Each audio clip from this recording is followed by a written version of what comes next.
Welcome back. Let's discuss tax matters now. Nigeria's tax system is poised for a symbolic shift following the signing of 4 reform bills into law by President Bola Tinubu.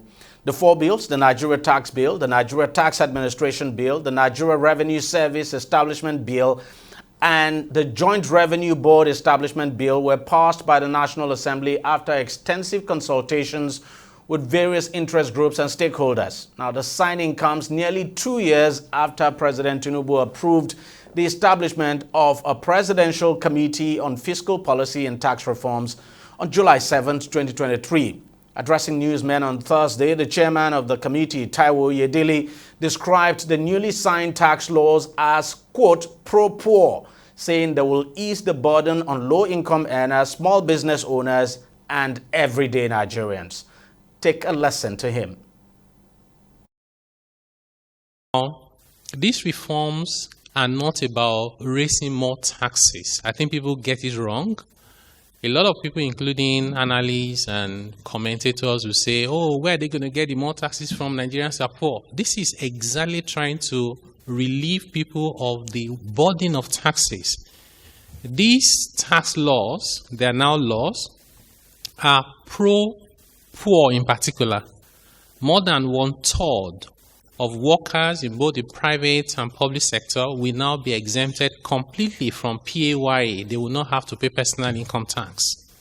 Small businesses, over 90% of small and micro nano businesses, will no longer have to worry about paying corporate income tax or charging VAT or even deducting withholding tax or paying PAYE for their employees. What this means is that there will be more money in the hands of the ordinary Nigerian to take care of their daily needs. In addition to that, these laws also provide what we call zero rate of VAT on essential consumption. What does it mean? It means any traces of VAT in food, in education, in medical and health care is now removed completely. So we should see prices of those items come down. In addition to that, transportation, accommodation and housing is exempt from VAT. Our analysis, which was very clear, is that these items collectively account for more than 80% of where Nigerians spend their money. That's a huge relief for them. We also have provisions in those laws to help us improve efficiency. Efficiency in how we collect taxes and also efficiency in the transparency of reporting the taxes we collect, which we expect should then be linked to how those taxes are utilized for the purpose of the people. This is really revisiting the social contract between the government and the people. Well, now, before the passage, the bills had actually sparked heated debate, particularly around the revenue sharing structure, which governors from the north opposed. Oyedele, however, explains that the current system of revenue was opaque, noting that the new system operated by the Nigeria Revenue Service will require the government to be more transparent. Well, joining me now to discuss this further is the CEO, Center for the Promotion of Private Enterprise, Dr. Muda Yusuf.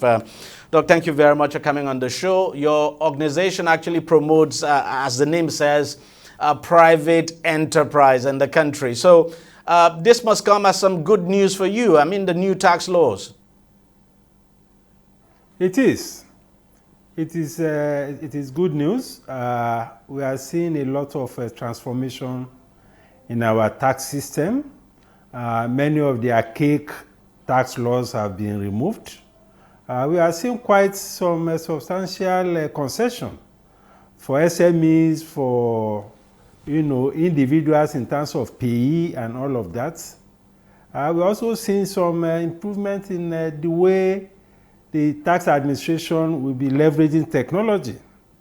And hopefully that will help to even improve government revenue and put government even in a better position to be able to invest in things like infrastructure and all of that, that will ultimately improve the capacity of the economy and benefit investors and improve productivity.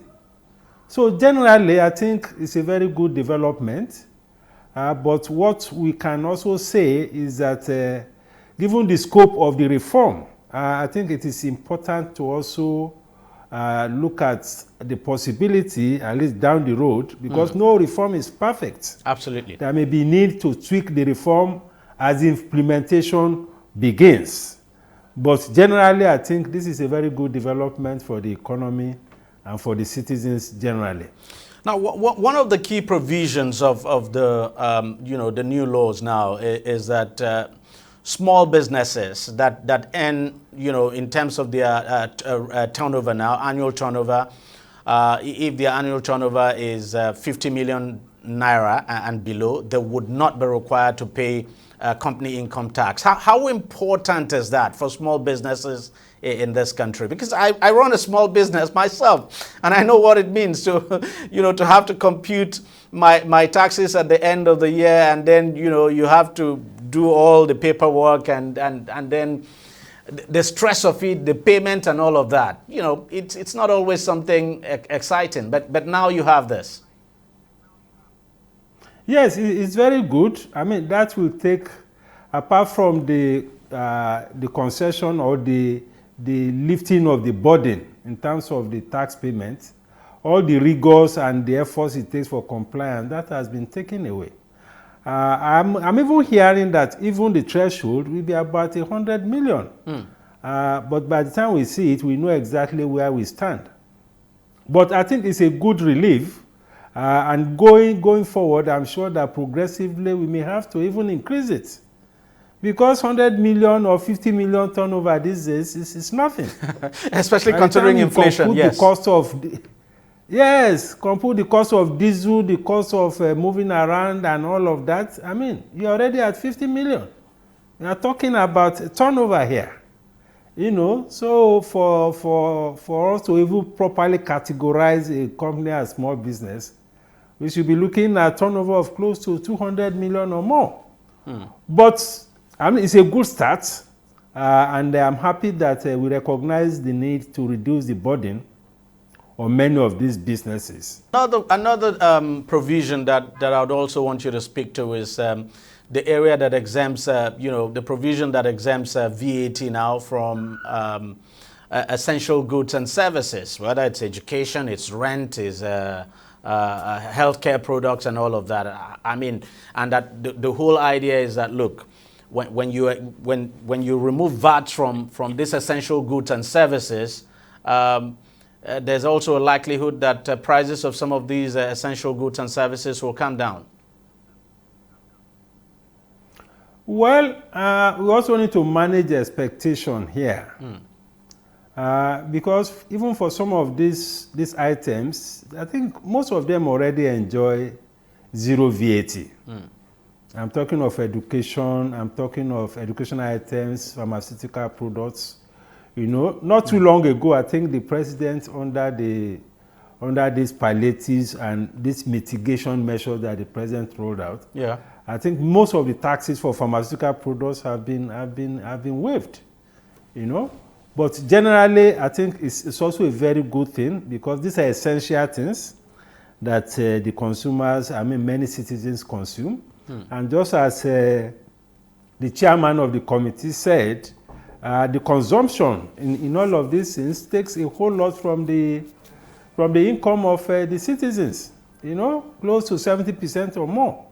So that will, I think, bring a lot of relief to those who are producing those items. And we hope that they'll be able to translate this reduction into reduction in their prices. But we need to manage the expectation when we talk about the fact that prices of these things will come down, because there are quite a number of factors, driving this inflation. So corporate tax rate coming down to 27.5% from 30%, and that from 2026 is going to be 25%. What do you make of that?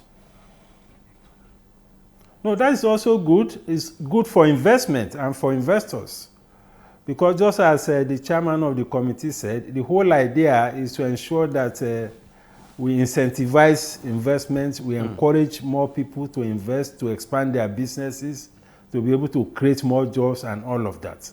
That, again, is a positive development. It's something that is positive. But just as I said, before we can appreciate the challenges of this transition, it is when the implementation begins. Yeah. Because there is also this centralization of revenue collection and all of that. We need to see how that will pan out, you know, because this is not just only about tax, it's also about non-tax revenue. So we need to see how this new revenue service will develop the capacity to be able to cover things like, you know, customs revenue, revenue from NIMASA, from the ports, from the oil sector. You know, it's quite a big thing, you know, but it's a good thing that we also have a transition period of almost 6 months. Yeah. So that is enough time to be able to engage all the critical stakeholders so that you have a seamless implementation of this new tax law. Dr. Muda Yusuf, CEO, Center for the Promotion of Private Enterprise, thank you very much for coming on the program, and thanks for your time. Thank you very much, DEJI. Thank you. Appreciate it, sir. All right, we'll take a short break and we'll be right back. Stay with us, don't go away. Opinions are free, facts are sacred, but truth is universal. How, in practical terms, can we, for instance, de-escalate the tension? President must see himself as the President of the Federal Republic. We know where the enemy is. 3 places. The Lake Chad Basin, the border area between Nigeria and Cameroon, and then the Sambisa Forest. On DEJI 360, we give you a complete dose of everything. Opinion, facts, and undiluted truth. I hardly believe what politicians say in this part of the world. A new Nigeria is possible, a future is possible. We delve into the issues, dissect it so that you can understand it, use it to take action. I don't think there's any need for any governor to look for grant for ranching. DEJI 360, dissecting the issues.